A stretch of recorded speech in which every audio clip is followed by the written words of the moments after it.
నెల్లూరులో socialist unity centre of India communist party వ్యవస్థాపకులు comrade Subhash Ghosh 48వ వర్ధంతి కార్యక్రమం జరిగింది. ఈ కార్యక్రమానికి ఆ పార్టీ రాష్ట్ర కమిటీ సభ్యులు కామ్రేడ్ గోవిందరాజులు ముఖ్య అతిథిగా హాజరయ్యారు. సోషలిజం కూలిపోయింది, సోషలిజం పనికిరాదు, కమ్యూనిజం పనికిరాదు, మార్క్సిజం పనికిరాదు అని చెప్పి ఈ బూర్జువా సిద్ధాంతకర్తలు ఇంకా ఎవరైతే ఉంటారో ఈ పెట్టుబడిదారీ వ్యవస్థ ప్రజలకు ఏం ఇచ్చింది? యుద్ధము, అశాంతి, విధ్వంసము, మారణ హోమాలు, నైతికంగా పతనము, అత్యాచారాలు, ఇవి తప్ప ఈ ప్రపంచానికి ఏమి ఇచ్చింది పెట్టుబడిదారీ వ్యవస్థ? సో ఈ పెట్టుబడిదారీ వ్యవస్థనే కాపాడడానికి రోజు ఇంతకాలం కాంగ్రెస్ పార్టీ పనిచేసింది, ఈనాడు బీజేపీ మరింత నమ్మిన బంధువుగా పనిచేస్తుంది. కాంగ్రెస్ పార్టీకి బీజేపీకి మధ్య మౌలికంగా ఎలాంటి వ్యత్యాసము లేదు. కాంగ్రెస్ పార్టీ ప్రారంభించిన ఆర్థిక విధానాలనే, పారిశ్రామిక విధానాలనే ఈరోజు బీజేపీ కూడా కొనసాగిస్తుంది. ఏ ప్రపంచీకరణ విధానం అయితే కాంగ్రెస్ మొదలుపెట్టిందో దాన్ని బీజేపీ కొనసాగించింది. కాబట్టి ఆర్థిక వ్యత్యాసాలు విపరీతంగా పెరిగిపోతుంది. ప్రపంచ దేశంలో ఉండే దాదాపు 60 నుంచి 70% సంపద అంతా కూడా 1% మంది ఇంకా సామాన్య ప్రజలందరూ కూడా ఆర్థికంగా దిగజారిపోయి ఎన్నో రకాల ఇబ్బందులకు కష్టాలు ఎదుర్కొన్న పరిస్థితి. ఇంత ఆర్థిక వ్యత్యాసాలు నిరుద్యోగం ఎందుకు ఎదుర్కొంది? ఈరోజు కాంగ్రెస్ పార్టీ బీజేపీని విమర్శిస్తోంది, కానీ ఈ ఆర్థిక విధానాన్ని ప్రారంభించింది ఎవరు? కాంగ్రెస్ పార్టీ కాదా? బీజేపీని ఈరోజు మతోన్మాద పార్టీ మత కలహాలను తీసుకొచ్చేస్తుంది, మత విద్వేషాలు రెచ్చగొడుతుంది అంటారు. కాంగ్రెస్ పార్టీ మత విద్వేషాలు రెచ్చగొట్టడంలో కానీ మత కలహాలను ప్రేరేపించడంలో ఎవరు వెనుకబడి ఉందా? ఇంతవరకు భారతదేశంలో జరిగిన ఏ మత కలహాలు అయినప్పటికీ కూడా కాంగ్రెస్ పాత్ర లేకుండా నిర్వహించబడ్డాయా? హైదరాబాద్లో జరిగిన మత కలహాలు కానీ, అస్సాంలో జరిగిన మత కలహాలు కానీ, ఢిల్లీలో జరిగిన సిక్కుల ఊచకోత కానీ ఇవన్నీ ఎవరు నిర్వహించారు? అసలు ఈ రామాలయం అనే రామజన్మభూమి వివాదాన్ని ఎవరు ఈరోజు మొట్టమొదటి తీసుకునిచ్చింది? రాజకీయ రంగంలో రాజీవ్ గాంధీ ఉన్న కాలంలోనే కాదా అక్కడ తాళాలు ఓపెన్ చేసి రామసేనలు ప్రతిష్ఠించి ఈ రామజన్మభూమి వివాదాన్ని రేకెత్తించింది.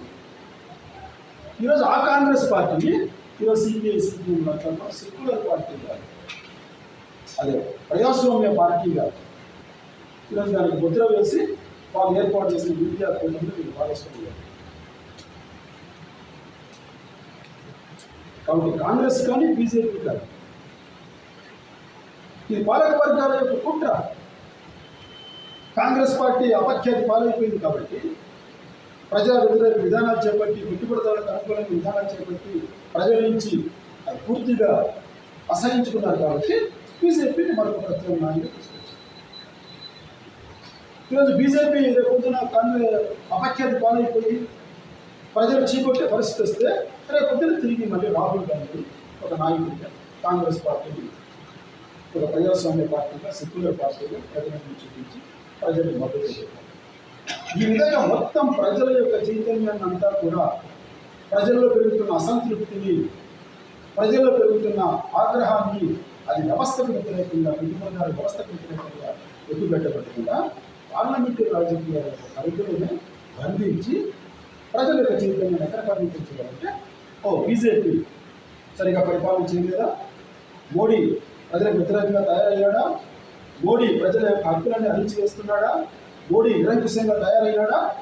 చూడండి, రాహుల్ గాంధీ ఉన్నాడు ఈరోజు పార్లమెంట్లో మానవ ఉపన్యాసాలు బీజేపీ వ్యతిరేకంగా, నరేంద్ర మోడీ వ్యతిరేకంగా. సో ఆ రాహుల్ గాంధీకి, ఆ కాంగ్రెస్ పార్టీకి సెక్యులర్ బ్రాండ్ ఇవ్వడానికి, ప్రజాస్వామ్య పార్టీని ముద్ర వేయడానికి సిపిఐ సిపిఎం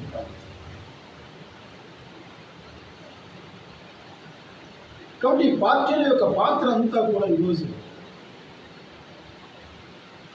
అవకాశవాద రాజకీయాలతో ఈ పెట్టుబడిదారీ వ్యవస్థ యొక్క మనుగడను కొనసాగించే పెట్టుబడిదారుల యొక్క కుట్రలో భాగం తప్ప ఈ పార్టీలు సరైన వామపక్ష పథకాలను ఏనాడు కూడా చేపట్టలేదు. స్వతంత్ర పోరాటంలో కానీ స్వతంత్ర పరిణామాలు ఈనాటి కాదు. ప్రతి సంవత్సరం కూడా సిద్ధార్థ్ ఘోష్ యొక్క వర్ధంతి సభను నిర్వహిస్తున్నాం. కాబట్టి ఇప్పుడు కూడా మన ప్రపంచవ్యాప్తంగా ఆత్మించిన విషయం ఏమంటే విప్లవానికి కావాల్సినటువంటి అన్ని కండిషన్స్ కూడా అనుకూలంగా ఉన్నాయి. ఆ విప్లవాన్ని నడిపే నాయకత్వం ఈరోజు కొరత ఉంది. ఒక నిజమైన కమ్యూనిస్ట్ పార్టీ ఈరోజు అవసరం ఉంది. అటువంటి పార్టీని ఏర్పాటు చేయడం పరిస్థితి దానికి సిద్ధార్థ్ ఘోష్ ఆలోచన అనేది అత్యంత ప్రధానమైనది. మరి అనేక విషయాల్ని మన భవిష్యత్తు తెరపోయే సమావేశం తెలుసుకుంటూ ఒక నిజమైన కమ్యూనిస్ట్ పార్టీని విప్లవ పార్టీని ఏర్పాటు చేసి భారతదేశంలో విప్లవాన్ని పట్టుకొచ్చే విధంగా మనం ముందుకెళ్ళాలని కోరుకుంటూ ఈ సభను ముగిస్తున్నాం.